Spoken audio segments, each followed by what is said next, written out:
ఈ 40 రోజుల కార్యక్రమంలో ఈరోజు చివరి రోజుకు మనం చేరుకున్నాం. ఈ రోజుతో 40వ రోజు పూర్తి అవుతుంది. అందుకై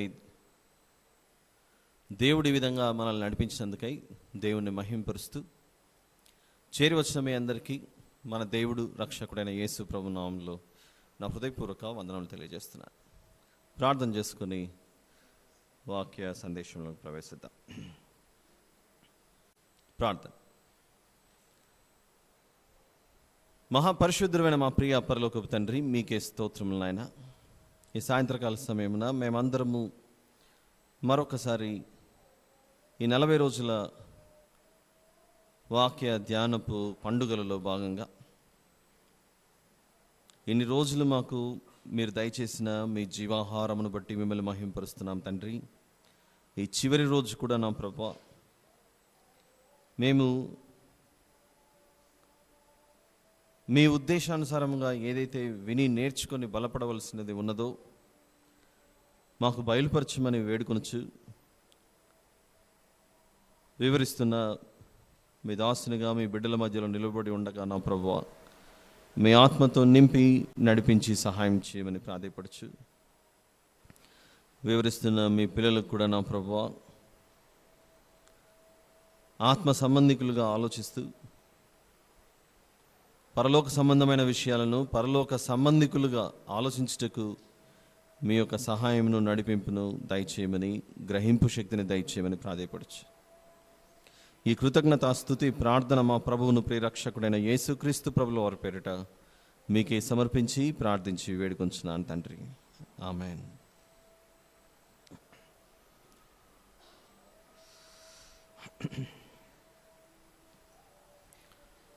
ప్రియులారా, ఈరోజు ఒక విషయాన్ని నేను వాక్యంలోనికి ప్రవేశించే ముందుగా మీతో నేను పంచుకోవాలనుకుంటున్నాను లేదా చెప్పాలనుకుంటున్నాను.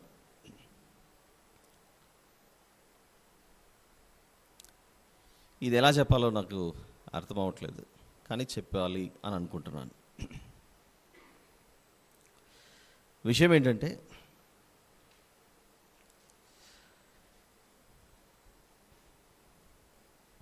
నేను కొన్ని ఇబ్బందులతో ఇబ్బంది పడుచున్నాను.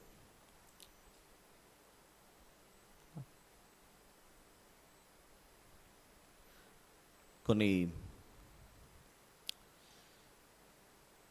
అప్పులు తీర్చడానికి కొంచెం ఇబ్బంది పడుతున్నాను. ఇన్ని రోజులుగా నేను మీ మధ్యలో వస్తున్నాను కనుక మీరందరూ కొంచెం ఆలోచించి తలా ఒక చెయ్యి వేసి కొంచెం సహకరించి ముందుకు రాగలిగితే ఇందులో నుంచి నేను బయటపడే అవకాశం ఉందని సభాముఖంగా తెలియజేస్తున్నాను. ఎంతమంది ముందుకు రాగలరు?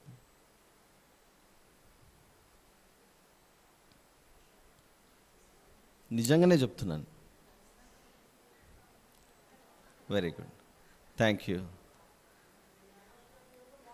నన్ను మీరు ఈ అప్పులలో నుంచి బయటికి తీసుకురావడానికి మీరు తెలియజేసిన మీ ఉద్దేశాన్ని బట్టి మీ అందరికీ నా నమస్కారాలు. Thank you very much. సిద్ధంగా ఉండండి, రేపే వసూలు చేసుకుంటాను మీ దగ్గర. రెడీ? ఓకే. అంటే నేను ఎలాగో నిజం చెప్పట్లేదని మీకు అర్థమయ్యే నవ్వుతున్నారని కూడా నాకు అర్థమైంది. అది అంటే నిజం చెప్పినా అది చెప్పినట్లుగా ఉంటే బాగుంటుంది అనిపిస్తుంది, కానీ ఇది నిజంలాగా అనిపించట్లేదు. సరే, అయింది, ఏదో అయ్యింది, నిజమే అనుకోండి కొద్దిసేపు. ఇప్పుడు రెండవది. ఫస్ట్ టైం అడిగాను నేను, నిజంగానే ఉన్నాయి, అబద్ధాలు కాదు. మీరు నిజంగా ఒక చెయ్యి వేస్తే ఇంకా స్వేచ్ఛగా ముందుకెళ్ళడానికి అవకాశం ఉంటుంది. ఇది సినారియో 1, మొదటి సీన్. ఒక మంచి రోల్ ప్లే ఒకటి ప్లే చేస్తున్నామంటే సీన్ 1లో ఇది అనుకోండి కొద్దిసేపు. ఇప్పుడు రెండవ సీన్ మీకు అవకాశం ఇస్తున్నాను. ఎవరైనా ఆలస్యంగా వస్తుంటే వీరికి అవకాశం ఉండదేమో, కానీ ఇక్కడ కూర్చున్న ఏ కుటుంబమైనా ఓ పని చేయండి. మీకేమన్నా అప్పులుంటే అవన్నీ ఏవో లిస్ట్ రాసి నాకు ఇస్తే మీ అప్పులు తీర్చడానికి నేను సిద్ధంగా ఉన్నాను. ఏది బాగుంది రెండిట్లో? మొదటిది బాగుందా, రెండోది బాగుందా? ఓ పని చేయండి, మీకు మొదటిదా? సరే, నేను నిజంగానే చెప్తున్నాను, మీకు ఎన్ని అప్పులు ఉన్నాయో మొత్తం, అది ఏదైనా సరే,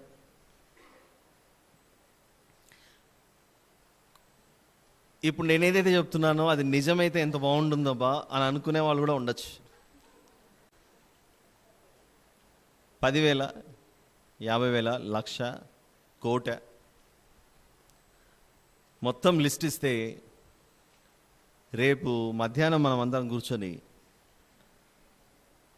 ఈ అప్పులు తీర్చే ప్రోగ్రాం పెట్టుకుందాం. ఈ రాత్రి నిద్రపోకుండా లెక్కేసుకొని వచ్చేసేయండి మొత్తం. నేను నిజంగానే చెప్తున్నాను, మీకు ఎవరైనా ఇబ్బందులు, కష్టాలు, ఇబ్బందుల్లో ఉంటే ఆ అప్పులు మొత్తం చెప్తే రేపు సాయంత్రానికి మనము తీర్చుకొని బయటపడదాం. ఈ దాంట్లలో కూడా ఈ రెండింటిలో కూడా అది మొదటిది కావచ్చు, రెండోది కావచ్చు, దేనిలో ఇరుక్కుపోయాం మనం ఇప్పుడు? ఒకవేళ నా వరకు వస్తే నేను అప్పుల్లో ఉండిపోయా, ఒకవేళ మీ వరకు వస్తే మీరు కూడా ఎందులో ఉండిపోయారు? అప్పులు. ఈ అప్పులు ఎందుకైతాయి? తప్పులు చేయడం వల్ల అప్పులు వస్తాయి. ఉన్నదాంతో తృప్తి చెందాలన్న ఆలోచన లేకుండా తప్పులు చేయడం వల్ల అప్పులు వస్తాయి.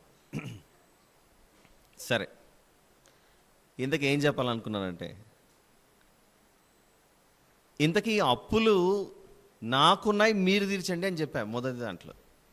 రెండవది చెప్తున్నాను, మీకున్నవి ఏమన్నా ఉంటే నాకు చెప్తే నేను తీరుస్తాను. ఇలా రెండూ తీరిపోయాయి అనుకోండి, మన జీవితం ఎలా ఉంటుంది? ఇప్పుడు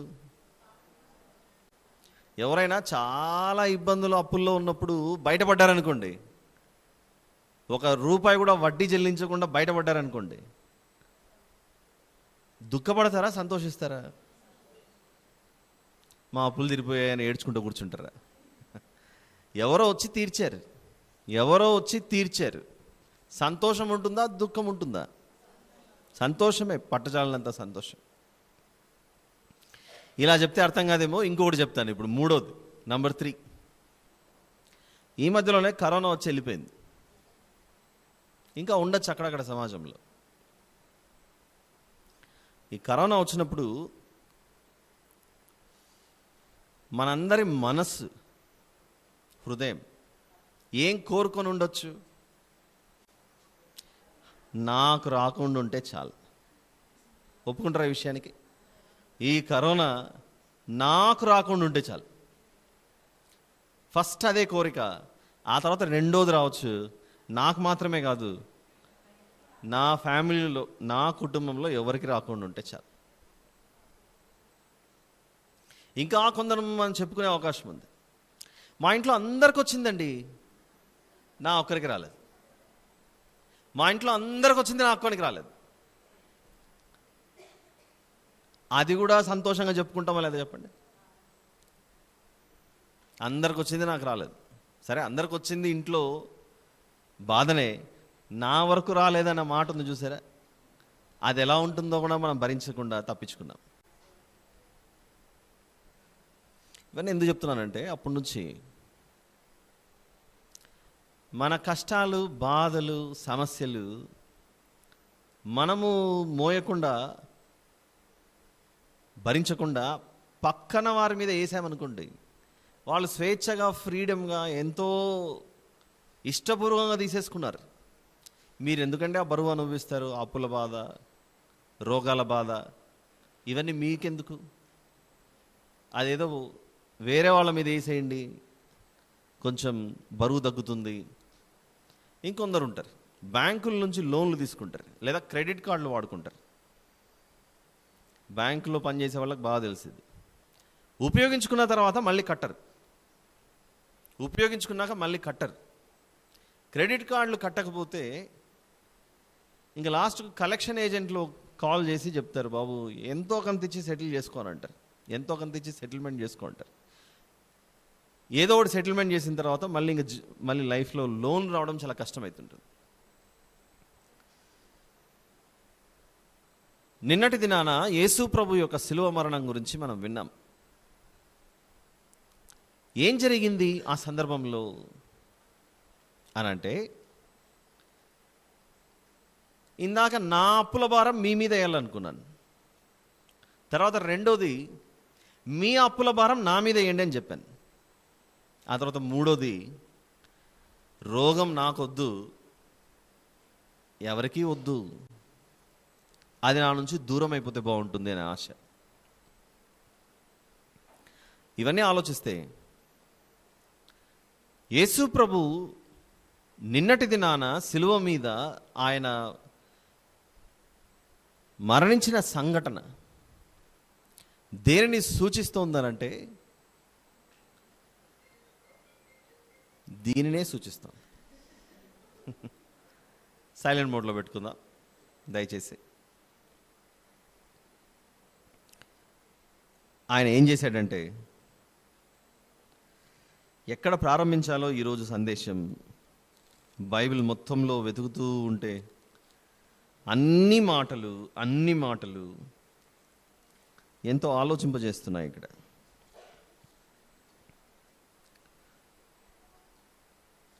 పేతురు గారు రాసిన మొదటి పత్రిక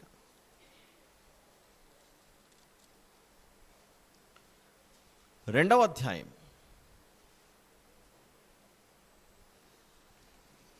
పేతురు గారు రాసిన మొదటి పత్రిక 2వ అధ్యాయం.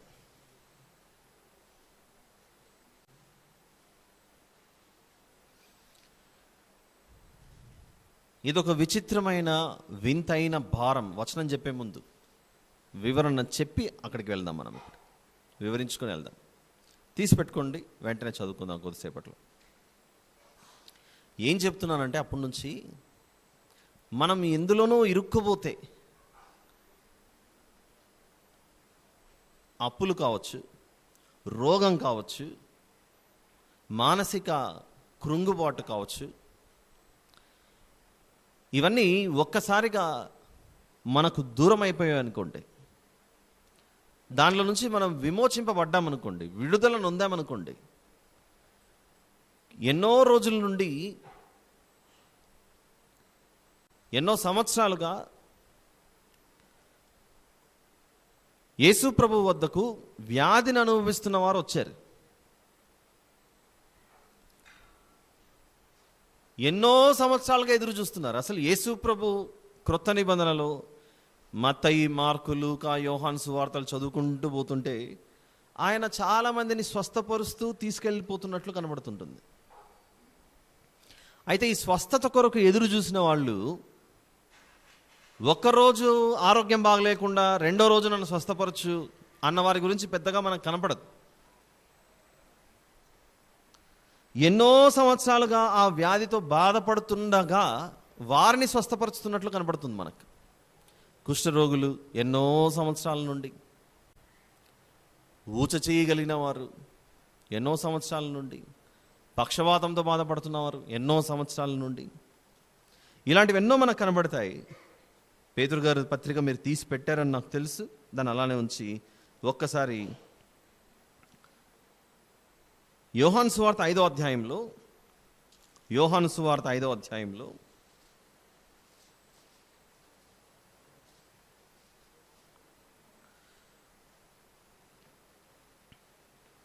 ఎక్కువ ఉంది, నేను చదువుతాను, దయచేసి చూడండి. 2వ వచనం నుండి, యెరూషలేములో గొర్రెల ద్వారము దగ్గర హెబ్రీ భాషలో బెతెస్దా అనబడిన ఒక కోనేరు కలదు. దానికి 5 మంటపములు కలవు. ఆయా సమయములకు దేవదూత కోనేటిలో దిగి నీళ్లు కదిలించుట కలదు. నీరు కదిలింపబడిన పిమ్మట మొదట ఎవడు దిగునో వాడు ఎట్టి వ్యాధి గలవాడనైనను బాగుపడును కనుక ఆ మంటపములలో రోగులు, గ్రుడ్డివారు, కుంటివారు, ఊచకాలు చేతులు గలవారు గుంపులుగా పడి ఉంటరి. అక్కడ 5వ వచనం వెరీ ఇంపార్టెంట్. 38 ఏండ్ల నుండి వ్యాధి గల ఒక మనుషుడు ఉండేను. 38 ఏండ్ల నుండి 38 ఇయర్స్ నుంచి బాధపడుతున్నాడు.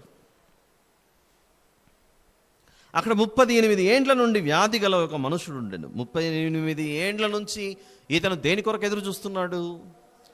తనను పట్టి బాధించి బంధించినటువంటి ఈ వ్యాధిలో నుండి ఇతను బయటపడాలని చూస్తున్నాడు. అప్పుడు యేసు ప్రభు వాడు పడి ఉండుట చూచి వాడు అప్పటికి బహుకాలము నుండి ఆ స్థితిలోనున్నాడని ఎరిగి స్వస్థపడగోరుచున్నావా అని వాడిని అడిగాడు. ఇక 38 ఏండ్ల నుంచి వ్యాధితో ఉన్న వ్యక్తి దగ్గరికి ఎవరైనా వెళ్ళి, ఏం నాయనా నీకు ఆరోగ్యం బాగా కావాలనుకుంటున్నావా అని అడిగితే సమాధానం ఇచ్చే అవకాశం ఉంటుందా? సమాధానం ఇవ్వకుండా కూడా అర్థం చేసుకోవాల్సిన పరిస్థితి ఉంటుందా? ఎన్నో రోజుల నుండి పక్షవాతంతో ఉన్నటువంటి వ్యక్తి కొన్ని సంవత్సరాలుగా పడక మీదనే ఉండిపోయాడు. అప్పుడు ఎవరో ఒక పెద్ద మనిషి దగ్గరికి వెళ్ళి, ఏం నాయనా నీకు ఈ వ్యాధిలో నుండి బయటపడాలనుకుంటున్నావా అని అడిగారు అనుకోండి, అసలు సమాధానం చెప్పే అవకాశం ఉంటుందా? ముఖం తిప్పుకుంటాడు ఫస్ట్. ఒకరోజు కాదు, 2 రోజులు కాదు సార్ నా పరిస్థితి, 38 ఏండ్లు, ఇంకొక 2 ఏళ్ళు గడిస్తే 4 దశాబ్దాల నుండి ఎదురు చూస్తున్నా, 4 దశాబ్దాల నుండి ఎదురు చూస్తున్నా, నాకు ఈ వ్యాధిలో నుండి ఎవరు విడిపిస్తారు, ఎవరు వచ్చి నన్ను ఆదుకుంటారు అన్నది. అప్పుడు 7వ వచనంలో ఆ రోగి, అయ్యా నీళ్లు కదిలింపబడినప్పుడు నన్ను కోనేటిలోకి దించుటకు నాకు ఎవడూ లేడు గనుక నేను వచ్చినంతలో మరి ఒకడు నాకంటే ముందుగా దిగునని ఆయనకు ఉత్తరం ఇచ్చాను. ఆ మాట చెప్పినప్పుడు యేసు ప్రభు, ఇంక 38 ఏండ్ల నుండి నువ్వు ఏ వ్యాధితో అయితే బాధపడుతున్నావో నీవు లేచి నీ పరుపెత్తుకొని నడుమని వాడితో చెప్పగా వెంటనే వాడు స్వస్థతలో ఉంది, తన పరుపెత్తుకొని నడిచాడు. ఇప్పుడు ఈ వ్యక్తి అత్యంత సంతోషభరితుడై ఉండాలా, లేకపోతే ఇదిగో 38 ఏండ్ల నుండి ఇక్కడే ఉన్న గొర్రెల ద్వారము వద్ద, ఈ కోనేటి వద్ద నేను మళ్ళీ అక్కడే ఉండాలని కోరుకుంటాడా? ఒకసారి ఆలోచిద్దాం. ఒకరు ఐసీయూలో ఉన్నారు హాస్పిటల్లో. ఇప్పుడు మనకున్న కాలంలో మనకు సంబంధించిన వారు ఐసీయూలో అడ్మిట్ అయ్యి ఒక 20 సంవత్సరాలు అయింది అనుకుందాం. కేవలం కళ్ళు తిప్పగలుగుతున్నారు, నోరు తెరిచి కొంచెం అంతో ఎంతో మాట్లాడగలుగుతున్నారు. 20 సంవత్సరాలు దాటింది, 25 వచ్చింది, 30 వచ్చింది. తన ఫ్యామిలీ మెంబర్స్ మాత్రం వెళ్తున్నారు, చూస్తున్నారు, ఒక నీటి చుక్క వేస్తున్నారు, వస్తున్నారు, పోతున్నారు. ఆ పడక మీద ఉన్న వ్యక్తి ఆ 25-30 ఏండ్ల నుండి దేని కొరకు ఎదురు చూస్తుంటాడు? ఇప్పుడు ఈ హాస్పిటల్లో నుండి నన్ను ఎవరు బయటపడేస్తారు? ఎన్నాళ్ళు ఈ రోగంతో నేను వేదన చెందాలి? ఎన్నాళ్ళు ఈ రోగంతో నేను బాధపడాలి? నా పెన్ తీసేయండి మా ఆ బిడ్డ చేతిలో నుండి ప్లీజ్.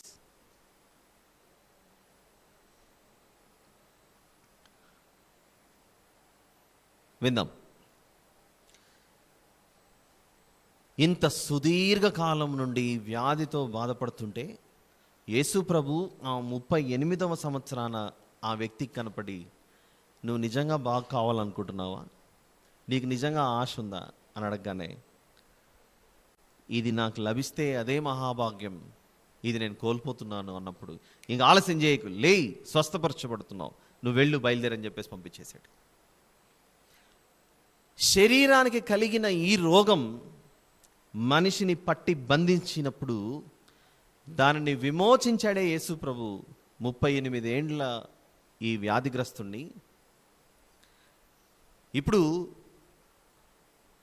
ప్రతి క్రైస్తవునికి లేదా ప్రతి మనిషికి సిన్, పాపం అన్నది ప్రతి మనిషికి ఒక రోగంలాగా, ఒక వ్యాధిలాగా కనబడుతుందా లేదా, అది మనకు అర్థం అవ్వాలి.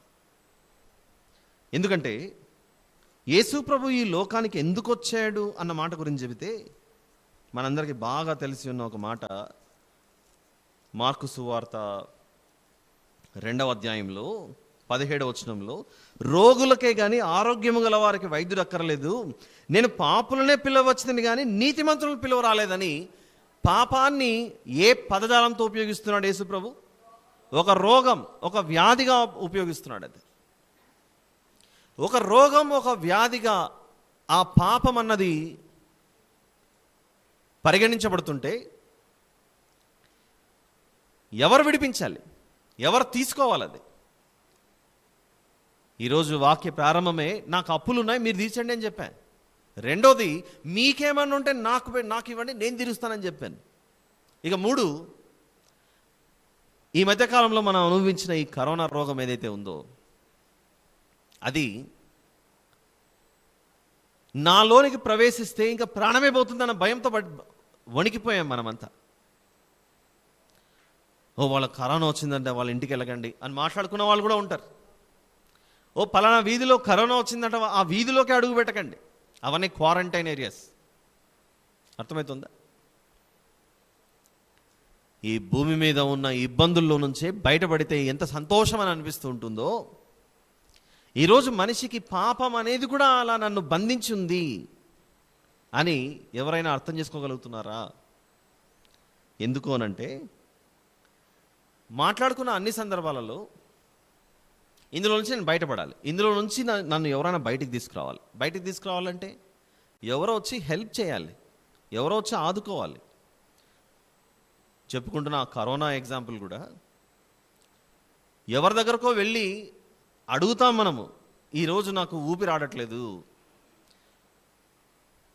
ఈ ఊపిరితిత్తులు ఎందుకు గట్టిగా పట్టేస్తున్నట్లున్నాయి, ఇందులో నుంచి నేను ఎలా బయటపడాలి అని అడిగితే అప్పుడు డాక్టర్ గారు స్టెటస్కోప్ పెట్టి అన్నీ పెట్టి అలా చెక్ చేసి ఇదిగో ఈ మెడిసిన్ తప్పకుండా 3 పూట్ల వాడు అని ఏదైనా ఆయన సలహా ఇస్తే ఆ మందులు వాడుతూ వాడుతూ వాడుతూ వాడుతూ అలా బయటకు వచ్చేసడానికి మనం ప్రయత్నిస్తుంటాం. ఇబ్బందుల కొలిమిలో ఉన్నప్పుడు స్వేచ్ఛ కొరకు, స్వాతంత్రం కొరకు మనం ఎదురు చూస్తాం. ఎవరో వచ్చి నన్ను కాపాడాలి, ఎవరో ఏదో విధంగా నేను బయటపడాలి, ఇందులోనే ఉండాలని ఎవరు కోరుకోరు. ఇది మనకు అర్థమైతే ఇప్పుడు పేతురు గారు రాసిన మొదటి పత్రిక, మళ్ళీ వస్తానని చెప్పాను కదా అక్కడికి వద్దాం. 2వ అధ్యాయం. అర్థం అవ్వడానికి ఎగ్జాంపుల్స్ యూజ్ చేశాను. మీరు నిజంగానే ఈయనకు అప్పులు ఉన్నాయి మా మీద వేస్తున్నాడని రేపటి నుంచి చర్చికి రావడం మానేశారు. రేపు ముందుగానే ఈస్టర్ పండగ, చర్చిలో చాలా కార్యక్రమాలు జరుగుతున్నాయి. నేను వస్తానని మీరు ఆగిపోయారు అనుకోండి, సువర్ణ అవకాశాలన్నీ కోల్పోతారు ఇక్కడ. అర్థమైందా? కొన్ని సందర్భాల్లో వాక్యం అర్థం అవ్వడానికి ఇలాంటి బలమైన ఎగ్జాంపుల్స్ తీసుకొని మాట్లాడితేనే మనిషి వాటిని జ్ఞాపకం చేసుకుంటాడు. పేతురు గారు రాసిన మొదటి పత్రిక 2వ అధ్యాయము 24వ వచనం. మనము పాపముల విషయమై చనిపోయి అంటే అర్థం ఏంటి?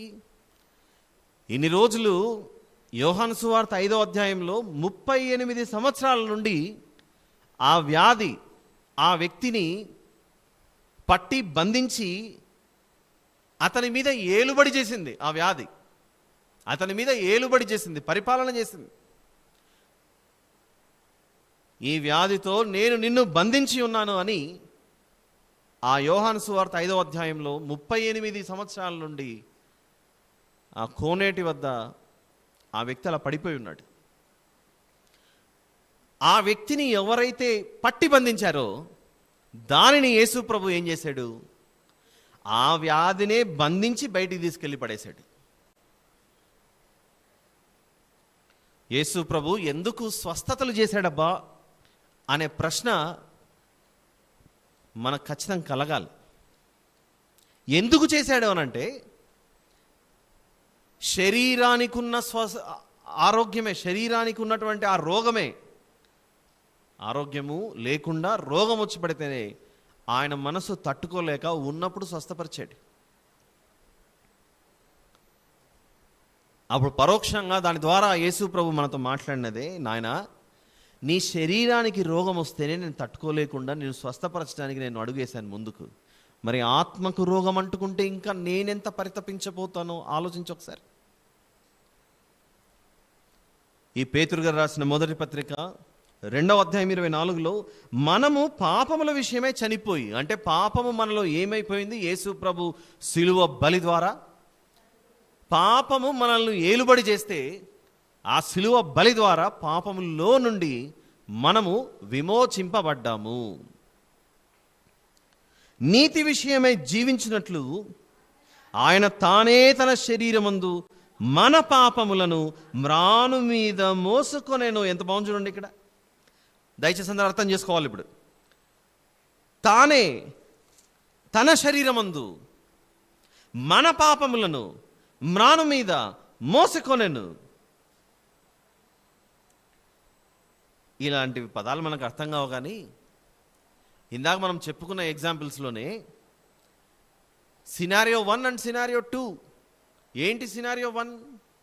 నా బాధలు మీరు తీర్చండి అన్నాను, మీ బాధలు నాకు చెప్పండి, నేను తీరుస్తాను అన్నాను. ఇదెంత ఏ పని కాదు. కానీ మీ బాధలు నా బాధలు తీసుకొచ్చి ఇంకొక వ్యక్తి మీద పెడితే ఎంత బాగుంటుంది?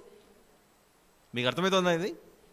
నేను రుణస్థుడనై ఉన్నాను, మీరు రుణస్థులై ఉన్నారు. మనం అందరము కలిసి ఈ క్రయధనం అంతా, చెల్లించవలసిన రుసుమంతా, చెల్లించవలసిన ఈ అప్పులన్నీ తీసుకొచ్చి ఇంకొక మూడో వ్యక్తి మీద పెట్టేస్తే మీకు భారం ఉండదు, నాకు భారం ఉండదు.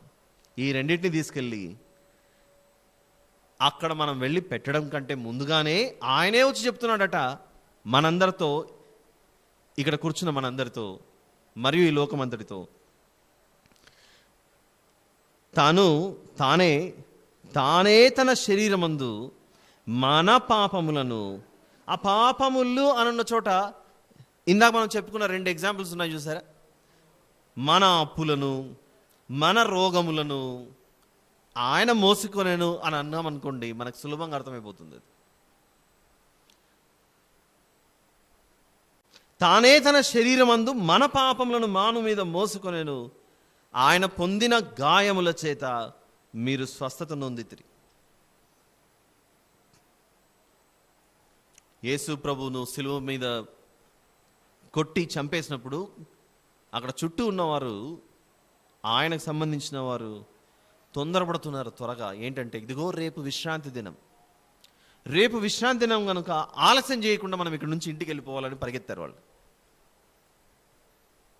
అందుకే విశ్రాంతి దినం అయిపోయిన తర్వాత వేకువజామున ఆయన సమాధి వద్దకు వెళ్తారు.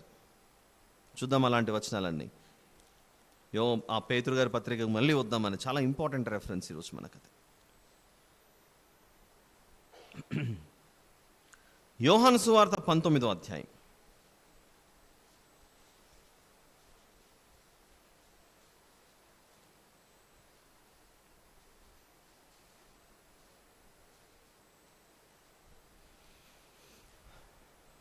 ముప్పై 39 నుండి చూద్దాం. మొదట రాత్రి వేళ ఆయన యొద్దకు వచ్చిన నికోదేము కూడా బోలముతో కలిపిన అగరు రమారమి 150 సేర్ల ఎత్తు తెచ్చాను. అంతటా వారు యేసు దేహమును ఎత్తుకుని వచ్చి యూదులు పాతిపెట్టు మర్యాద చొప్పున సుగంధ ద్రవ్యములు దానికి పూసి నారబట్టలు చుట్టిరి. ఆయనను సిలువ వేసిన స్థలములో ఒక తోట ఉండెను. ఆ తోటలో ఎవడనూ ఎప్పుడూ ఉంచబడని క్రొత్త సమాధి ఒకటి ఉండెను. అంటే సమాధి త్రవ్వడానికి కూడా సమయం లేనంతగా హడావిడి చేశారు. ఆ శరీరాన్ని తీసుకెళ్ళి సమాధిలో పెట్టేశారు. ఇంకా చూద్దాం లూకా సువార్త 23వ అధ్యాయం.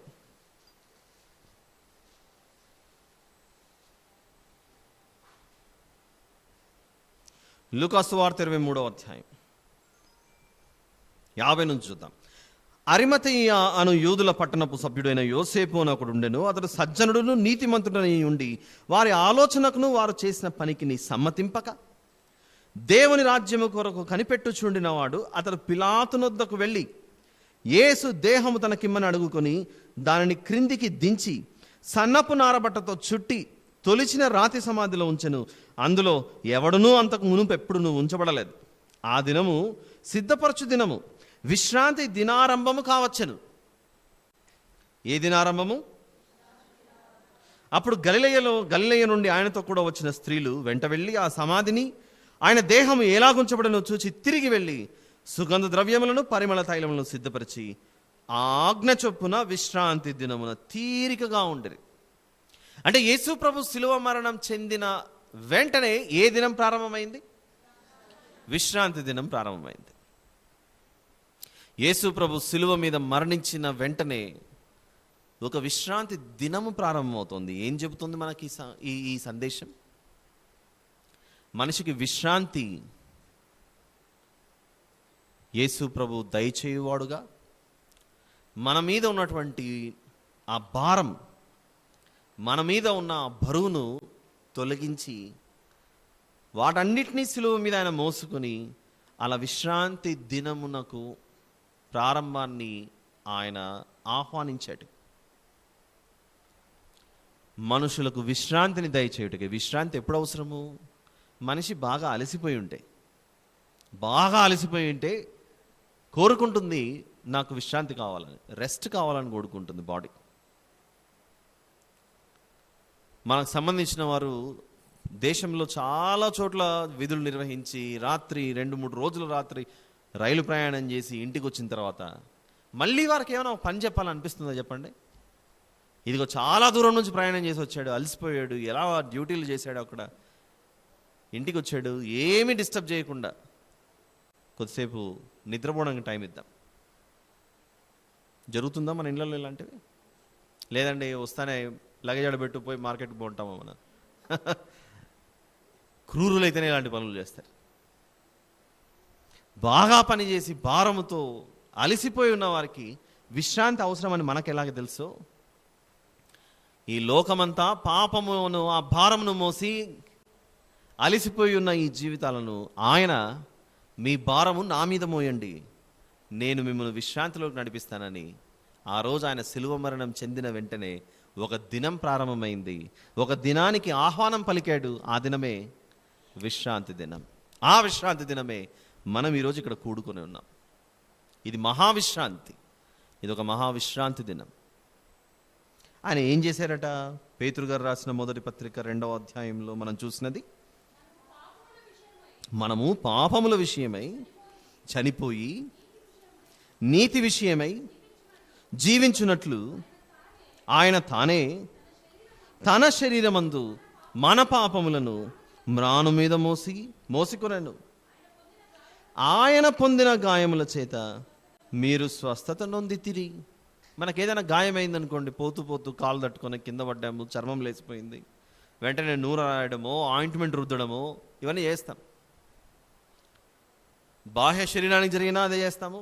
లోపల అవయవాలకు ఏదైనా ఇబ్బంది కలిగితే డాక్టర్ని సంప్రదించి మెడిసిన్ తీసుకుంటాం. ఆయన రక్తము మన పాపమును రోగమునకు ఒక గొప్ప ఔషధంగా పనిచేస్తుందట. అది దీనితో పాటు ఒక విషయం చెప్తాను, మీరు కూడా ఆలోచించండి. తప్పు చేస్తే పెనాల్టీ కట్టాలి. తప్పు చేస్తే ర్యాన్సమ్ పే చేయాలి. తప్పు చేస్తే దానికి సంబంధించిన ఫైన్ కట్టాలి. చిన్న చిన్న వాటి నుండి పెద్ద పెద్ద వాటి వరకు. ఉదాహరణకు రెడ్ లైట్ పడింది ట్రాఫిక్ సిగ్నల్ దగ్గర, అక్కడే ఉన్నారు ట్రాఫిక్ పోలీస్ గారు, వాళ్ళ ముందరే మనం బైక్ వేసుకొని హెల్మెట్ కూడా వేసుకోకుండా అలా దూసుకుపోతున్నాం హీరోల్లాగా. వెంటనే ఇప్పుడున్న కెమెరాలు ఫోటో తీయగానే మనం ఇంటికి చేరుకోకముందనే మన ఫోన్లోకి మెసేజ్ వచ్చి ఉంటుంది, బాబు మోహన్ బావుడా నువ్వు ఏం చేసావు ఆయన రోడ్డు మీద, ఇదిగో నీ నిజస్వరూపం అని ఫోటో పెట్టి చూపిస్తారు. నేను ఎక్కడా ఏ తప్పు చేయలేదండి, ఇదంతా అన్యాయం అన్నాం అనుకోండి, మనం ఆ రోజు ఆ బైక్ మీద స్కూటర్ మీద ఏ షర్ట్ ఏ కలర్ వేసుకొని పోతున్నాము ఆ కలర్తో సహా కలర్ఫుల్ ఫొటోస్ తీసి పంపిస్తున్నారు ట్రాఫిక్ పోలీసుల మీద. అవును కదా, ఇది నేనే కదా, తప్పు చేసింది నేనే. తప్పించుకోవాలని ప్రయత్నించిన అవకాశం లేకుండా పోయింది ఆ ఫోటో చూడగానే. నీకేమైనా డిస్ప్యూట్ ఉంటే, దీని విషయంలో నీకేమన్నా అభిప్రాయ భేదం ఉంటే రండి స్టేషన్కి రండి మాట్లాడుకుందాం అంటారు. అక్కడ పోయి గొడవ పెట్టుకోవడం ఎందుకు? అదేదో 500 1000 ఆ ట్రాఫిక్ ఫైన్ కట్టేసి వీళ్ళతో గొడవ పెట్టుకోవడం ఎందుకు? మర్యాదగా కొంచెం సమాధానపడి ఆ ఫైన్ కట్టేస్తే అయిపోతుంది కదా. చిన్న ట్రాఫిక్ ఎగ్జాంపుల్ చెప్పా. ఇలాంటివి ఎన్నో ఉద్యోగాలలో కావచ్చు, వ్యాపారాల్లో కావచ్చు, ఎందుకు బిజినెస్ చేసేవాళ్ళు జిఎస్టీ పే చేయాలి. మార్చ్ నెల అయిపోగానే ఇక ఏప్రిల్ మే జూన్ కంతా మనం పనిచేసే కంపెనీలలో ఫామ్ 16లు ఇస్తారు. ఇన్కమ్ ట్యాక్స్ రిటర్న్స్ ఫైల్ చేయాలి. టైంకు ఐటీ రిటర్న్స్ ఫైల్ చేయలేదనుకోండి, ఇన్కమ్ ట్యాక్స్ రిటర్న్స్ ఫైల్ చేయలేదనుకోండి, ఒక్కొక్క రోజుకి లేదా ఒక్కొక్క నెలకి ఇంత ఫైన్ అని పడుతూ ఉంటుంది. పడుతుందా ఆలస్యం చేస్తే? ఇంకొన్ని సందర్భాలలో అధికారులు చెప్పినట్లుగా వినకపోతే పిలిపించి జీతంలో కట్ అంటాడు. ఎందుకు నా జీతం కట్ చేసావు అని అడిగితే, నువ్వు పలానా రోజు నేను చెప్పిన టైంకి నువ్వు చేరుకోలేదు, పలానా రోజు నేను చెప్పినట్లుగా నువ్వు వినలేదని. అంటే తప్పు చేస్తే పెనాల్టీ కట్టి తీరాల్సిందేనా? తప్పు చేస్తే ఫైన్ కట్టి తీరాల్సిందేనా? మన దేశ చట్టాలు అలా చెబుతుంటే దేవుని చట్టం కూడా ఒకటి ఉంది.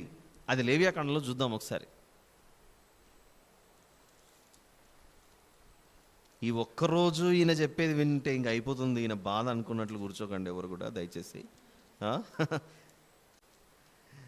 4వ అధ్యాయం, లేవియాకాండం 4వ అధ్యాయం.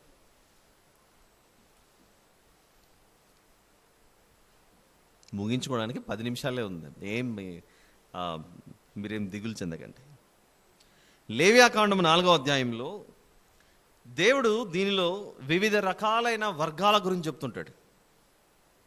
ఎక్కువగా చదువుకోవాలి ఈ అధ్యాయంలో. నేను చదువుతాను, మీరు వచనాలని జాగ్రత్తగా పరిశీలించండి. 2వ వచనం నుండి చూద్దాం. నీవు ఇశ్రాయేలీయులతో ఇట్లనము, మోషే, యెహోవా ఆజ్ఞలన్నిటిలో దేని విషయమైనను ఎవరైనా పొరపాటున చేయరాని కార్యములు చేసి పాపి అయిన ఎడల, ఎట్లనగా ప్రజలు అపరాధులగునట్లు అభిషక్తుడైన యాజకుడు పాపము చేసిన ఎడల తాను చేసిన పాపమునకై నిర్దోషమైన కోడెదూడను యెహోవాకు పాప పరిహారార్థ బలిగా అర్పించాలి. కొన్ని వర్గాలను చెప్పుకుంటూ వచ్చానుగా. మొదటి వర్గం నంబర్ 1, 3వ వచనంలో, యాజకుడు పాపము చేస్తే ఆ యాజకుడు యెహోవాకు పాప పరిహారార్థ బలి అర్పించాలి. ఎవరు యాజకుడు అంటే? ఎవరు? ప్రజలకు చెప్పే వ్యక్తి, ప్రజలకు బోధించే వ్యక్తి, దేవునికి మనుషులకు మధ్యవర్తిగా ఉండే ఒక యాజకుడు. ఇప్పుడు ఇలానే 13వ వచనం చూద్దాం. ఇశ్రాయేలీయుల సమాజమంతయు పొరపాటున ఏ తప్పిదము చేసి, ఆలోచించి కాదు, పొరపాటున. పొరపాటు అన్నది ఉద్దేశపూర్వకంగా జరుగుతుందా? ఉద్దేశపూర్వకంగా కాకపోయినా కూడా జరుగుతుందా పొరపాటు అన్నది? ఉద్దేశపూర్వకంగా కాకపోవచ్చు, కానీ తప్పు జరిగిందనుకోండి, తప్పే. ఇందాక చెప్పిన ట్రాఫిక్ సిగ్నల్ లాంటి ఎగ్జాంపులే. ఉద్దేశపూర్వకంగా నువ్వు రెడ్ సిగ్నల్ జంప్ అయ్యాలన్నది నీ ఉద్దేశం కాదు, కానీ గమనించలేదు, ఎవరు లేరు కదా అని దాటుకొని వెళ్ళిపోయావు. రోడ్ అంతా ఫ్రీగా ఉంది కదా అని దాటుకొని వెళ్ళిపోయావు, కానీ సిగ్నల్ మాత్రం రెడ్ ఉంది, కానీ కట్టి తీరాల్సిందే. మొదటి వర్గంలో ఎవరు కనపడ్డారు? ప్రజలకు బుద్ధిని నేర్పే యాజకుడు. తప్పు చేస్తే పెనాల్టీ కట్టాల్సిందే అంటున్నాడు దేవుడు. ఇప్పుడు 2వ వర్గం చూపిస్తున్నాడు 13వ వచనంలో. ఇశ్రాయేలీయుల సమాజమంతయు అంటే దేశమంతా అని అర్థం. ఇశ్రాయేలీయుల సమాజం అంటే ఏంటి? రూబేను నుండి బెన్యామీను గోత్రం వరకు. ఇశ్రాయేలీయుల సమాజం అంటే యాకోబు గారి 12 మంది పిల్లలు, వారి సంతానం. ఆ దేశమంతా పొరపాటున ఏ తప్పిదము చేసి యెహోవా ఆజ్ఞలన్నిటిలో దేనినైనను మీరి చేయరాని పని చేసి అపరాధులైన ఎడల, వారు ఆ ఆజ్ఞకు విరోధముగా చేసిన పాపము తమకు తెలియబడినప్పుడు సంఘము పాప పరిహారార్థ బలిగా ఒక కోడె దూడను అర్పించాలట. పెనాల్టీ కట్టు దూడను తీసుకొని వచ్చి. ఎన్ని వర్గాలు చూసాం మనం ఇప్పుడు? మొదటి వర్గంలో ఎవరు కనపడ్డారు?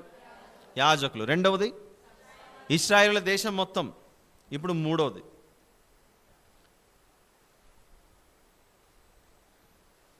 ఇరవై 22వ వచనం. అధికారి అని అంటే రాజు కావచ్చు, మంత్రి కావచ్చు, ఇంకా ఏ అధికారి అయినా కావచ్చు. అధికారి పొరపాటున్న పాపము చేసి తన దేవుడైన యెహోవా ఆజ్ఞలన్నిటిలో దేనినైనను మీరి చేయరాని పనులు చేసి అపరాధి అయినడలా, అతడు ఏ పాపము చేసి పాపి ఆయనో అది అతనికి తెలియబడినడలా అతను నిర్దోషమైన మగమేక పిల్లను అర్పణంగా తీసుకొని రావాలి. ఎన్ని వర్గాలు చూసాం ఇప్పుడు? మొదటి వర్గంలో ఎవరున్నారు? యాజకుడు. 2వ వర్గంలో ఎవరున్నారు? ఇశ్రాయేలీయుల ప్రజలందరూ. 3వ దాంట్లో యాజకుడు మంచోడే, ఇశ్రాయేల్ దేశం మంచిదే, కానీ తప్పు చేసింది ఈసారి మాత్రము అధికారి. తప్పు చేసింది మాత్రం ఒక ఆఫీసర్. ఈ ఆఫీసర్ వచ్చి, ఇదిగో నేను మీ అందరికంటే చాలా ఎక్కువ గ్రేడ్లో ఉన్న వ్యక్తిని, మీ అందరికంటే నేను ఎక్కువగా లెవెల్, నా ర్యాంక్, నా పోస్టు, నా టైటిల్, నా పొజిషన్, నా డెసిగ్నేషన్ అన్నీ ఎక్కువే, నేను తప్పు చేసినా కూడా చెల్లుతుంది అని అన్నాడు అనుకోండి, చెల్లదు. ఈ మధ్య కాలమే నెలగురుగా కాలేదనుకుంటా, ఒక డిఎస్పి హోదాలో ఉన్నటువంటి వ్యక్తి అస్సాం రాష్ట్రంలో డిఎస్పి హోదాలో ఉన్న వ్యక్తి చేయరాని పని తన ఇంటిలో చేయడంతో కంప్లైంట్ వచ్చింది స్టేషన్కి. నువ్వు డిఎస్పీ అయినా సరే తప్పు చేసావని పట్టుకొని వెళ్ళిపోయారు. కొందరు చదివిండొచ్చు ఆ వార్త. చూద్దాం. అధికారి పొరపాటున పాపము చేసి తన దేవుడైన యెహోవా ఆజ్ఞలన్నింటిలో దేన్నైనా మీరితే ఆ అధికారి కూడా పెనాల్టీ కట్టాల్సిందే అంటున్నాడు దేవుడు అక్కడ. ఇప్పుడు పెనాల్టీ పే చేయాల్సినటువంటి వర్గంలోనికి ఎవరెవరు వచ్చారు? మొదట యాజకుడు, 2 ఇశ్రాయేలీల దేశమంతా వచ్చేసారు, 3 అధికారి. తర్వాత ఇప్పుడు 27వ వచనం చూద్దాం. 27, మీ దేశస్థులలో ఎవడైనను పొరపాటున పాపము చేసి, ఎవడైనను అంటే ఏంటి? దేశమంతా తప్పు చేయలేదు, కానీ దేశంలో 1, 2, 3, 4 చేశారు. ఎవడైనను పొరపాటున పాపం చేస్తే చేయరాని పనుల విషయంలో యెహోవా ఆజ్ఞలలో దేనినైనా మీరి అపరాధి అయిన ఎడల, తాను చేసినది పాపమని ఒకవేళ తనకు తెలియబడిన ఎడల, తాను చేసిన పాపము విషయమై నిర్దోషమైన ఆడు మేక పిల్లను అర్పణముగా తీసుకొని ఇవ్వాలట. ఎన్ని వర్గాలు కనపడ్డాయి? 4. 4 మొదటి వర్గం ఎవరు వచ్చారు? 2వది 3 అధికారి, 4 సామాన్య ప్రజ. మళ్ళీ చెప్తాం. యాజకుడు తప్పు చేసినా పెనాల్టీ కట్టాల్సిందే. ఇశ్రాయేలు సమాజం అంతా, దేశం మొత్తం తప్పు చేసినా పెనాల్టీ కట్టాల్సిందే, ఫైన్ కట్టాల్సిందే. 3 అధికారైనా ఫైన్ కట్టి తీరాల్సిందే. సామాన్యుడైనా కూడా తప్పు చేస్తే క్రయధనం చెల్లించాల్సిందే. ఇప్పుడు నేను అడుగుతాను మిమ్మల్ని ఒక ప్రశ్న. ఒక దేశంలో ఈ 4 వర్గాలు కాకుండా ఇంకా వేరే వర్గం ఏదైనా ఉంటుందో చెప్పగలరా? ఒక దేశంలో ప్రజలకు దేవుని గురించి నేర్పించే ఒక దైవజనుడు, యాజకుడు. 2 దేశ ప్రజలు మొత్తం. 3 ఆ దేశ ప్రజలను అధికార యంత్రాంగంలో ఉన్నారు కనుక ఏ అధికారైనా. ఇక 4 వీళ్ళెవరు కాదు, దేశంలో సామాన్య ప్రజల్లో ఎవరైనా ఒకరు, లేదా 2, 3, 4 అయినా కావచ్చు. ఈ 4 వర్గాలు కాకుండా ఇంకా దేశంలో ఇంక ఏ వర్గం ఉండే అవకాశం ఉంటుంది చెప్పండి? ఇంకెవరు ఉండరు. అంత కవర్ అయిపోయింది, అక్కడ పూర్తిగా కవర్ అయిపోయింది. ఇప్పుడు ఒక విషయం చెప్తాను. యాజకుడు ఒక పాపం చేశాడు అనుకుందాం. యాజకుడు ఒక పాపం చేస్తే ఒక్కటే కదా అని తప్పించుకునే అవకాశం ఉందా? యాజకుడు ఒక తప్పు చేస్తే ఒకటే కదా పోతే పోన్లని తప్పించుకునేది లేదు. ఆ ఒక్క పాపానికి కూడా యాజకుడు ఇప్పుడు ఏం చేయాలి? ఇదిగో దేవుడు చెప్పినట్లుగా పాప ప్రాయశ్చిత్తం కొరకై చెల్లించి తీరాల్సిందే ఆ రుసుమును. అలానే ఇశ్రాయేలీయుల దేశమంతా ఒక తప్పు చేశారు. ఒక తప్పు చేస్తే ఒకటే కదా పోతే పోన్లే అని వదులుకుంటామా? భోంచేస్తున్నప్పుడు అన్నం మెతుకులు చాలా ఉన్నాయి, అందులో ఒక్క రాయి కనపడింది. ఒక్క రాయే కదా తినేద్దాంలే అని అనుకుంటామా? ఎవరయ్యా మహానుభావులు ఇక్కడ ఉంటే చెప్పండి, ఒక్క రాయే కదా నమిలి మింగేద్దాం అనుకుంటామా? ఆ ఒక్క రాయిని కూడా తీసి పక్కన పెట్టాల్సిందే. ఇది నా శరీరానికి వద్దు. అంటే కొందరు ఉంటారులేండి, బియ్యం ఏరేటప్పుడు మట్టి పిల్లలు పడితే స్టైల్గా అట్లా వేసేసుకునేవాళ్ళు. అది మంచిది కాదు మీ ఆరోగ్యానికి. అది ఆపేసేయండి ఒకవేళ అలవాటు ఉంటే. All right. ఇప్పుడు 3వ వర్గంలో అధికారి ఒక తప్పు చేశాడు, ఏదో ఒక తప్పు చేశాడు. నేను అధికారిని కదా, ఒక తప్పే కదా పోనీలే, నేను కట్టకుండా చెల్లించకుండా తప్పించుకుంటానంటే అవకాశం ఉందా?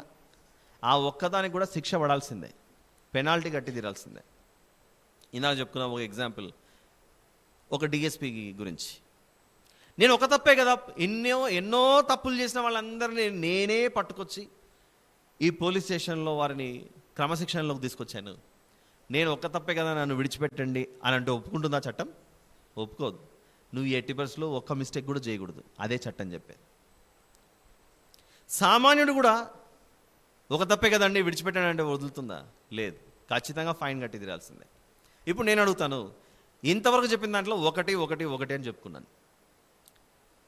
అలా ఒక తప్పు చేసిన వాడు తప్పించుకున్నాడు అనుకోండి, పెనాల్టీ పే చేయకుండా, ఫైన్ పే చేయకుండా, ఒక నెల గడుస్తుంది, 2 నెలలు గడుస్తుంది, 3 నెలలు గడుస్తుంది.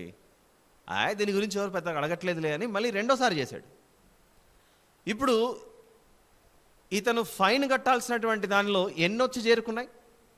మొదటిది ఒకటి ఆల్రెడీ అలానే పెండింగ్ ఉంది, ఇప్పుడు రెండోది వచ్చి పడింది. ఆ తర్వాత మూడోది వచ్చి పడింది, నాలుగోది వచ్చి పడింది, ఐదోది వచ్చి పడింది. కొన్ని సందర్భాల్లో కొన్ని తప్పులు చేస్తున్నాం అనుకోండి, మొదట దాచుకొని చేస్తుంటాం ఎవరు చూడకూడదని. తప్పు చేసే కొద్దీ ఏమవుతుందంటే జీవితంలో ఒక భాగం అయిపోతుంది. అది ఏం కాదు, ఎవరు చూడట్లేదు లేదు. ఎగ్జాంపుల్, మొదటిసారి ఎవరైనా తాగుడుకు అలవాటైన వాళ్ళు చాలా దొంగగా ఎక్కడో కనబడకుండా చాలా బుద్ధిమంతునిగా, లేదా సిగరెట్కి అలవాటు పడిన వారు మా మమ్మీ చూస్తారేమో, మా డాడీ చూస్తారేమో అని భయపడుతూ ఉంటారు. అలా కాలం గడిచే కొద్దీ కొన్ని సంవత్సరాలు అయిన తర్వాత పబ్లిక్లో ఏం కాదులే పట్టేసుకున్నారు కదా, ఇంకా అలవాటు అయిపోతుంది. ఇప్పుడు లేవియాకాండం 4వ అధ్యాయంలో మనం చదువుకున్న 4 వర్గాలు ఏవైతే ఉన్నాయో, ఈ 4 వర్గాలలో జీవితంలో వారు ఒకే తప్పు చేసిండే అవకాశం ఉందా? ఎన్నో తప్పులు చేసే అవకాశం ఉందా? ఎన్నో పొరపాట్లు జరిగినప్పుడు చివరికి ఏం జరుగుతుంది? చాలా చెల్లించి తీరాల్సిందే. ఎగ్జాంపుల్, 4వ అధ్యాయం 3వ వచనం చూద్దాం. ప్రజలు అపరాధులగునట్లు అభిషక్తుడైన యాజకుడు పాపము చేసిన యెడల తాను చేసిన పాపమునకై నిర్దోషమైన కోడెదూడను యెహోవాకు పాప పరిహారార్థ బలిగా అర్పించాలి అని ఉంది అక్కడ. తాను పాపం చేస్తే నిర్దోషమైన కోడెదూడ, ఒక దూడ గుర్తుపెట్టుకోండి. ఇప్పుడు యాజకుడు ఒక పాపం చేస్తే ఒక కోడెదూడను తీసుకోవాలంట. రెండో పాపం చేస్తే రెండో దూడ, మూడో పాపం చేస్తే మూడవ దూడ, నాలుగోది చేస్తే చేసిన పాపమే మళ్ళీ చేస్తే నేను అన్నిటి కలిపి ఒకటే ఇస్తానంటే చెల్లుతుందా? ఈ ఆజ్ఞను బట్టి ఏమవుతుంది? చేసిన ప్రతిదానికి ఒక కోడెదూడని తీసుకురావాల్సిందే. అలా యెరూషలేము మందిరంలోనికి ఆ యాజకులు తీసుకొస్తున్నారు, ఇశ్రాయేలుల సమాజము తీసుకొస్తుంది, చివరికి ఆ అధికారి తీసుకొస్తున్నాడు, సామాన్యులు తీసుకొస్తున్నారు. చివరికి ఆలయం దేనితో నిండిపోతుంది? మనుషుల కంటే లోపల ఎవరు ఎక్కువ ఉంటారు? ఇప్పుడు ఆలోచించండి.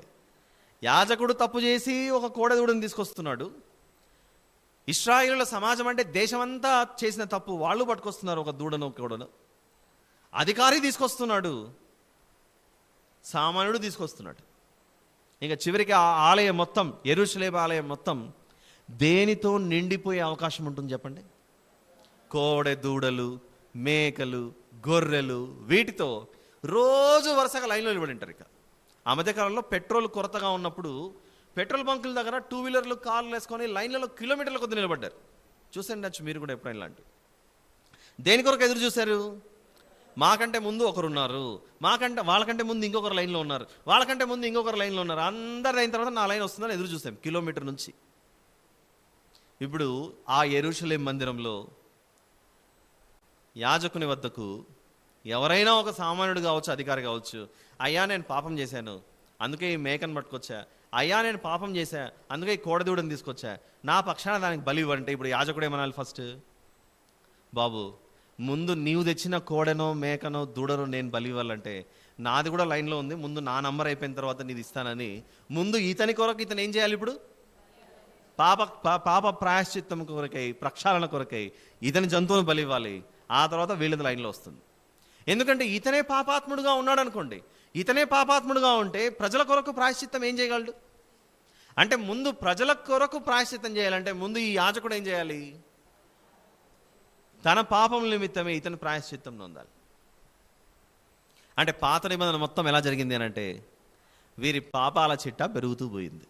అందుకే చెప్పాను, ఇదిగో నాకు అప్పులున్నాయి, మీకు అప్పులున్నాయి. ఏం అప్పులు ఇవి? పాపాలను అప్పులు.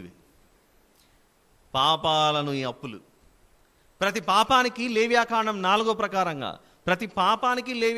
4 ప్రకారంగా ఏం చెల్లించాలి? పాప పరిహార బలిని అర్పించాలి.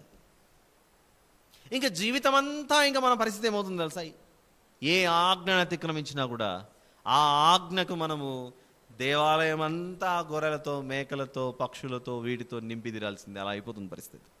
అర్థమవుతుందా ఈ విషయం? ఇది మనకు అర్థమైతే యేసు ప్రభు ఏం చేశాడంటే హెబ్రీ హెబ్రీ పత్రికలో ఓ మంచి మాట అర్థం చేసుకోవడానికి ప్రయత్నించండి.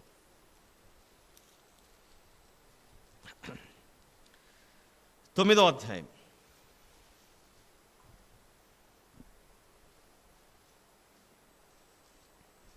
హెబ్రీ పత్రిక 9వ అధ్యాయం 12వ వచనంలో ఉన్న భావం అర్థం చేసుకోండి ఒకసారి. హెబ్రీ పత్రిక 9:12 మేకల యొక్కయు కోడెల యొక్కయు రక్తముతో కాక తన స్వరక్తముతో వేటి ద్వారా కాకుండాట మేకల యొక్కయు కోడెల యొక్కయు రక్తముతో కాక తన స్వరక్తముతో ఒక్కసారే తన స్వరక్తం ఏం చేసింది? ఈ భూమి మీద ఉన్న యాజకుల పాపాన్ని మోసుకొని వెళ్ళింది. ఈ భూమి మీద ఉన్న సర్వమానవాళి పాపాలను మోసుకొని వెళ్ళింది. అధికారుల పాపములను మోసుకొని వెళ్ళింది శిలువ మీద. సామాన్యుని పాపం కూడా మోసుకొని వెళ్ళి అందరి నిమిత్తమై ఇక మేకలు కోడెలు కాదు, ఈ సమస్త పాపములు నేనే భరించి అవి నేను తీసుకుని మీకు విశ్రాంతిని ఇస్తున్నాను అని చెబుతుంది హెబ్రీ పత్రిక ఇక్కడ. ఇంకా ఏలయనగా మేకల యొక్కయు ఎడ్ల యొక్కయు రక్తమును మైలపడిన వారి మీద ఆవు దూడ బూడిదయు చల్లుటయు శరీర శుద్ధి కలుగునట్లు వారిని పరిశుద్ధపరచిన ఎడల నిత్యుడగు ఆత్మ ద్వారా తన్ను తాను దేవునికి నిర్దోషినిగా అర్పించుకొనిన క్రీస్తు యొక్క రక్తము. అసలు యేసు ప్రభు యొక్క త్యాగం మనము చనిపోకుండా మన పాపాలను ఆయన మోయడం మాత్రమే కాదు, ఒక రకంగా చెప్పాలంటే మన పక్షాన అంతకు పూర్వం దూడలు మేకలు గొర్రెలు ఎన్ని చనిపోయాయో అవేవి చనిపోకుండా వాటిని కూడా తప్పించేశాడు. ఇంకా చనిపోకండి వీరి కొరకు అని ఆ జంతువులకు కూడా చెప్పేసి వాటి స్థానంలో ప్రభు వచ్చి అడ్డుగా నిలిచాడు. 15వ వచనం ఈ హేతువు చేత, హేతువు అనంటే కారణం, ఈ కారణం చేత మొదటి నిబంధన కాలంలో జరిగిన అపరాధముల నుండి విమోచనం కలుగుటకై ఆయన మరణము పొందినందున పిలువబడిన వారు నిత్యమైన స్వాస్థ్యమును గూర్చిన వాగ్దానమును పొందు నిమిత్తము ఆయన క్రొత్త నిబంధనకు మధ్యవర్తి అయి ఉన్నాడు. దీనితో పాటు ఇంకొక వచనం కూడా చూద్దాం. ఆలోచించాలి మీరు ఈ విషయాలన్నీ. యోహాను గారు రాసిన మొదటి పత్రిక 2వ అధ్యాయం. యోహాను గారు రాసిన మొదటి పత్రిక 2. మనము నూతన నిబంధన కాలంలో ఉన్నాం, మనం క్రొత్త నిబంధన కాలంలో ఉన్నాం. ఒక్కసారి ఇక్కడ కూర్చున్న మనమంతా క్రొత్త నిబంధన కాలం కాకుండా మనం పాత నిబంధన కాలంలో ఉంటే ఈరోజు మన పాపముల నుండి విముక్తి చెందడానికి దేనిని ఆశ్రయించేవారం మనము? ఏ కోడలనో ఏ మేకలనో ఏ గొర్రెలనో పట్టుకొని పోయి చేసిన ప్రతి అపరాధానికి, చేసిన ప్రతి పాపానికి ఆ మందిర ద్వారం వద్ద మన లైన్ అలానే నిలబడి ఉండేది. ఎందుకు? మన లైన్ రావాలంటే అంత ఈజీగా వచ్చే అవకాశం ఉంటుందా? ఖాళీగా ఉండే అవకాశం ఉంటుందా? కౌంటర్ ఇది ఎందుకు ఖాళీగా ఉండదు? ఈ కౌంటర్ గెస్ చేయండి, ఆలోచించండి. మనం కొత్త నిబంధన కాలం కాకుండా పాత నిబంధన కాలంలోనే ఉండింటే పాప పరిహారార్థ బలి అని, అపరాధ పరిహారార్థ బలి అని ఇలాంటివన్నీ తీసుకొని రావాలి. ఇప్పుడు అవన్నీ తీసుకొని రావాలంటే ముందు బలి అర్పించే ముందు దాన్ని స్వీకరించే ఒక వ్యక్తి ఉండాలి. దేవాలయంలో యాజకుడు అన్న వ్యక్తి. ఈ యాజకుడు కూడా ఏ స్థితిలో ఉన్నాడు? అక్కడ పాపము చేసిన స్థితిలోనే ఉన్నాడు యాజకుడు. ఇతను దేవునికి రుణస్థుడై ఉన్నాడు. ఆ ఆలయానికి వస్తున్న వాళ్ళు కూడా దేవునికి ఏమై ఉన్నారు? రుణస్థులై ఉన్నారు. ఈ రుణం తీర్చుకోవడానికి ఇప్పుడు వీళ్ళు ఏం చేయాలి? జంతువులను పట్టుకొని రావాలి. అందరిది వరుస క్రమంలో అందరిది బలించుకుంటూ పోవాలి. ఒక మనిషి ఒక రోజులో అంత పెద్ద లైన్ ఎలా క్లియర్ చేయగలడు?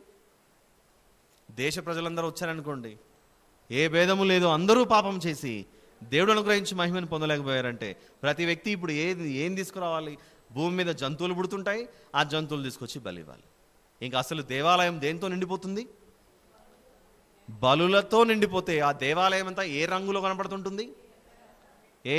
ఏ రంగులో? రక్తసిక్తమై రక్తమే ఏరులై ప్రవహిస్తుంటుంది.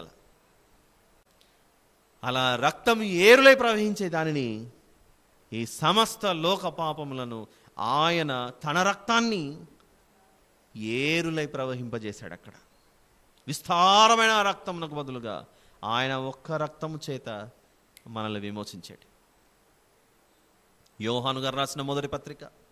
అలా చేయటం వలన ఈరోజు మనకేం కలిగింది? విశ్రాంతి. We got rest from our loads. మన భారం, మన బరువు నుండి మనం విడిపించబడ్డాం, మనం తప్పించబడ్డాం. యోహాను గారు రాసిన మొదటి పత్రిక 2వ అధ్యాయం 2వ వచనం. ఆయనే మన పాపములకు శాంతికరమై ఉన్నాడని క్రింద ఫుట్ నోట్లో ఏముంది చూడండి. ప్రాయశ్చిత్తమై ఉన్నాడు. ఆయనే మన పాపములకు ప్రాయశ్చిత్తమై ఉన్నాడు. ఒకప్పుడు పాపములకు ప్రాయశ్చిత్తముగా ఏవి అర్పించబడ్డాయి? జంతువులు అర్పించబడ్డాయి. ఇప్పుడు పాపములకు ప్రాయశ్చిత్తముగా ఇదిగో ఆయన మన కొరకు ప్రాయశ్చిత్తమైపోయాడు. వాటన్నింటినీ ఆపేవేసాడు. ప్రజలకు అర్థమైపోయింది, నేను పాపం చేస్తే ఏ పక్షినో ఏ జంతువునో పట్టుకొని వచ్చేయచ్చు, ఆ తర్వాత మళ్ళీ పాపం చేసుకోవచ్చు, మళ్ళీ ఒకటి తీసుకురావచ్చు, అలా అలవాటైపోయింది వీరికి. అది కాదు. వాటన్నిటి పక్షాన మీ అందరిని విమోచించుటకు, మీ అందరిని విడిపించుటకు నేను బలయ్యాను, మీకు విశ్రాంతిని కలుగజేయుటకు. ఆయనే మన పాపములకు శాంతికరమై ఉన్నాడు. మన పాపములకు మాత్రమే కాదు, ఆడ మ్యాటర్ చూడండి ఎంత బాగుందో. మన పాపములకు మాత్రమే కాదు, సర్వలోకమునకు శాంతికరమై ఉన్నాడు. అంటే లేవియాకాండం 4వ అధ్యాయంలో చెప్పబడినది ముగింపు ఎక్కడ జరిగింది అని అంటే, యేసు ప్రభు శిలువ మీద పలికిన 6వ మాట ఏదైతే ఉందో, సమాప్తమైనది అన్న మాట ఏదైతే ఉందో, ఆ కోడెల బలులు, మేకల బలులు, వీటన్నిటికీ ఆయన ఏం చేశాడంటే సమాప్తం చేసి ఒక క్రొత్తదనాన్ని, నూతనత్వాన్ని ఆయన నింపాడు అక్కడ.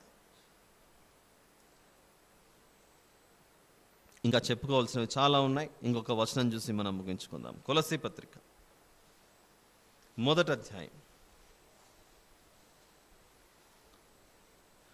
14వ వచనం చూద్దాం. కొలస్సీ పత్రిక 1వ అధ్యాయం 14వ వచనం. ఆ కుమారుని యందు మనకు విమోచనము. ఆ కుమారుని యందు మనకు విమోచనం. ఆ కుమారుని యందు మనకు విమోచనం అనగా పాపక్షమాపణ కలుగుచున్నది అనంటే, మనం దేనితో నిండుకుపోయామనంటే పాపంతో నిండుకుపోయాం. మనం ఎందులో నిండిపోయాము? దేవునికి రుణస్థులమై బ్రతుకుతున్నాం. మనం చెల్లించలేని స్థితిలో అయిపోయాం.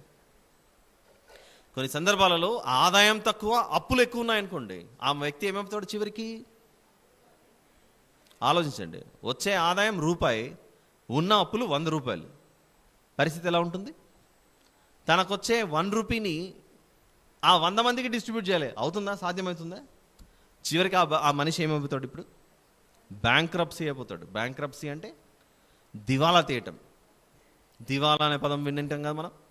నా దగ్గర ఏమీ లేదు, అప్పులేమో ఎక్కువైపోయాయి, నా దగ్గర ఏమీ లేదు, అప్పులేమో ఎక్కువైపోయాయి, ఇక మీరు ఏం చేస్తారో చేసుకోండి, ఇక అయిపోయింది నా పని. మీరు క్షమించి వదిలేస్తారా? క్షమించండి, లేదా మీ ఇష్టం. ఈరోజు మనందరి పరిస్థితి ఏమైంది? మనకు కూడా అప్పులు ఎక్కువైపోయాయి. ఏ అప్పులు? ఎక్కడ మెసేజ్ స్టార్ట్ అయింది ఎక్కడికి వచ్చింది చూడండి. ఇప్పుడైతే మన పరిస్థితి ఏమైందంటే, మనం చేసిన పాపాలను అప్పులు లెక్కించలేనంత అయిపోయాయి. మనం చివరికి దివాలా తీసే స్థితికి వెళ్ళిపోయాం. అప్పుడు మనం ఏం చేసామంటే, దేవా నా వల్ల కాదు వీటిని మోయటానికి, ఇదిగో నీ సిలువ మీద నేను మోపేస్తున్నాను, నువ్వు ఒక్కసారి అవకాశం ఇస్తే నేను మళ్ళీ ఇలాంటి పనులు చేయను, జాగ్రత్త పడతాను. నా బ్రతుకు దివాలా తీసేశాం. అన్నీ ఒప్పుకున్నందుకే ఆయన ఏం చేశాడు? Your sins are forgiven, my grace is sufficient for the అన్నాడు అక్కడ. నీ పాపాలను నేను క్షమించేస్తున్నాను, నా కృప నీకు చాలును అన్నాడు అక్కడ. అర్థమైంది అక్కడ? అందుకే అన్నాడు, మీరు ఏది కూడా చెల్లించాల్సిన అవసరం లేదు, నేను చెల్లిస్తాను మీ బదులు. మీ భారము, మీ అప్పులు, మీ సమస్యలని నేను తీరుస్తాను. అదే మత్తయి సువార్త 20:28 వాక్య ధ్యానం ఈరోజు చదివాంగా. మత్తయి సువార్త 20వ అధ్యాయం 28. మన వాక్య ధ్యానం ఏంటి? మనుష్య కుమారుడు మీ వద్ద నుంచి తీసుకోవడానికి కాదు నేను వచ్చిండేది, మీ వద్ద నుంచి తీసుకోవడానికి కాదు నేను వచ్చినది. మనుష్య కుమారుడు పరిచారము చేయించుకున్నట్టుకు రాలేదు, మీ వద్ద నుండి తీసుకోవడానికి నేను రాలేదు, కానీ నేనే మీకు పరిచారము చేసి అనేకులకు ప్రతిగా మిమ్మును విడిపించటానికి క్రయధనముగా నా ప్రాణమును ఇవ్వడానికి నేను వచ్చాను. క్రయధనం, ఇది క్రయధనం. నీ రక్తముద్దు, ధనమే కావాలని ఆశించాడు ఇస్కరియోతు యూదా. అందుకే 27వ అధ్యాయం మత్తయి సువార్తలో, మత్తయి సువార్త 27 6వ వచనంలో ఇస్కరియోతు యూదా తీసుకున్న 30 వెండి నాణాలకు ఒక పేరు ఉంటుంది. ఆ 30 వెండి నాణాలను ప్రధాన యాజకులు ఒక పేరుతో పిలుస్తున్నారు. ఆ పేరేంటో చూడండి అక్కడ. ప్రధాన యాజకులు ఆ వెండి నాణెములు తీసుకుని, ఇవి రక్త క్రయధనం.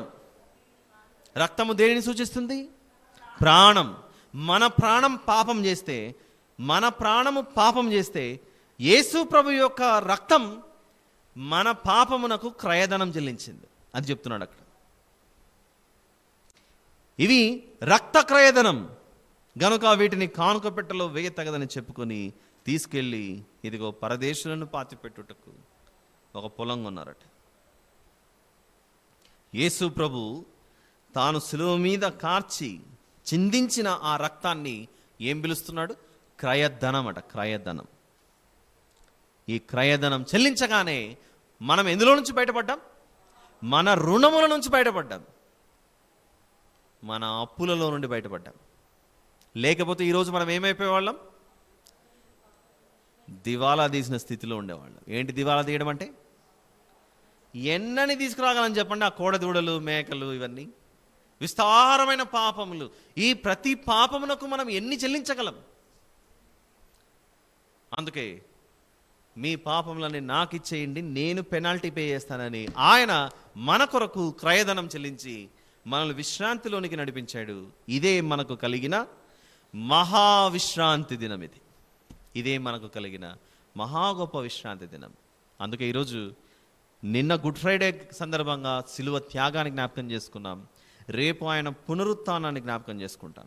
మరి ఈ 2 రోజుల మధ్య ఉన్నది మనకేం జరిగిందనంటే, మనము చెల్లించవలసిన రుణములను వీటన్నిటిని ఆయన తీసుకెళ్ళి పాతిపెట్టి, ఇంకెప్పటికీ జ్ఞాపకం చేసుకున్నాను, నేను మిమ్మల్ని విడుదల చేశాను, ఎప్పటికీ జ్ఞాపకం చేసుకున్నాను, నేను మిమ్మల్ని విమోచించాను, నేను మీకు మహావిశ్రాంతినిచ్చాను, ఇక మరెన్నటికి జ్ఞాపకం చేసుకును, మీరు నాకు రుణస్థులై ఉన్నారన్న విషయం.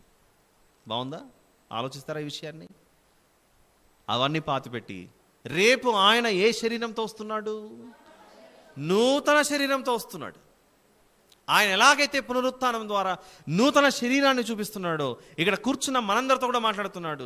మీ విస్తారమైన పాపములను నేను క్షమించినప్పుడు ఇక ఈ రోజు నుండి అయినా మీరు ఆ నూతనత్వాన్ని నిలబెట్టుకుంటారా? మళ్ళీ మళ్ళీ అలాంటివి తెచ్చిపెట్టుకొని ఇంకా మళ్ళీ దాని లోతుల్లోనికి మీరు పడిపోయి జారిపోకుండా ఈ నూతనత్వాన్ని, ఈ నవీనత్వాన్ని, మీకు అందజేసినటువంటి ఈ కృతధనాన్ని మీరు నిలబెట్టుకోండి, పాడు చేసుకోకండి, మళ్ళీ అలాంటి జీవితంలోకి వెళ్ళకండి అని సందేశం ఇస్తున్నాడు. ఆలోచిస్తారని ఆశిస్తూ ఇంతటితో ఈ సందేశాన్ని ముగిస్తున్నాను. ప్రార్థన చేసుకుందాం. ప్రేమగల తండ్రి, కృపగలిగిన మా దేవ, పరిశుద్ధుడైన మా తండ్రి, మీకే స్తోత్రములు నాయన. మీరు మాకు నేర్పించిన వాక్యాన్ని బట్టి మహింపరుస్తున్నాం తండ్రి. మా విస్తారమైన పాపముల వలన మేము మీకెంతగానో రుణస్థులమై ఉండగా మా రుణములను మీరు క్షమించారు తండ్రి. ఒకవేళ మీరు క్షమించకపోయి ఉంటే వాటన్నిటినీ మేము మోయవలసిన వారం. దయచేసి మమ్మల్ని క్షమించి మీ హక్కున చేర్చుకొనమని యేసు ప్రభువు ద్వారా మాకు మీరు అనుగ్రహించిన ఈ మహావిశ్రాంతిని బట్టి మిమ్మల్ని మహింపరుస్తూ మా ప్రభువును ప్రియరక్షకుడైన యేసు క్రీస్తు ప్రభుల వారి పేరిట కృతజ్ఞతాస్తుతి ప్రార్థన మీకే సమర్పించి వేడుకుంటున్నాను తండ్రి. ఆమేన్.